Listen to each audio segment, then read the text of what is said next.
Mga dayuhang biktima na naman ng sex trafficking ang nasagip ng NBI sa Pasay City.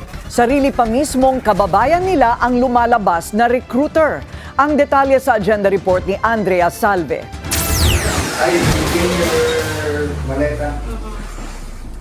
Limang babaeng Vietnamese national ang nasagip ng NBI Human Trafficking Division mula sa isang online prostitution ring kung saan mga dayuhang Chinese ang umano'y kinikliyente. Nasugol ng mga operatiba ang ilegal na operasyon na inaalok umano sa isang online messaging app.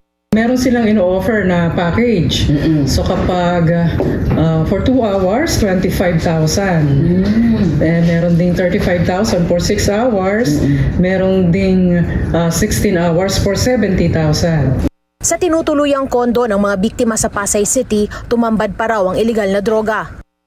Isang sachet containing crystalline substance na upon verification sa ating forensic chemistry division ay isang ketamine hydrochloride.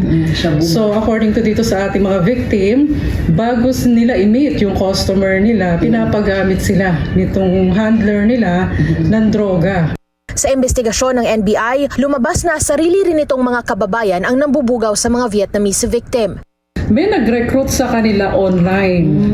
Ang offer sa kanila magiging model dito sa Pilipinas, but eventually nag-engage nga sila dito sa trafficking, sex trafficking. Itong mga suspect na to, hindi sila lumulutan sa transaction.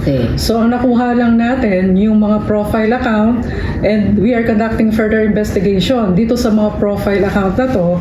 Patuloy ang investigasyon ng mga otoridad para tuluyang matunto ng Vietnamese recruiters ng mga biktima. Posible raw maharap ang mga ito sa reklamong human trafficking. Ang Vietnamese victims naman ay na-turn over na sa pangangalaga ng Interagency Council Against Trafficking. Para sa agenda, Andrea Salve, Billionaire News Channel. Manatiling nakatutok sa Bilyonaryo News Channel. Sumubaybay sa aming social media accounts at mag-subscribe sa aming YouTube channel para sa mga bago at eksklusibong balita.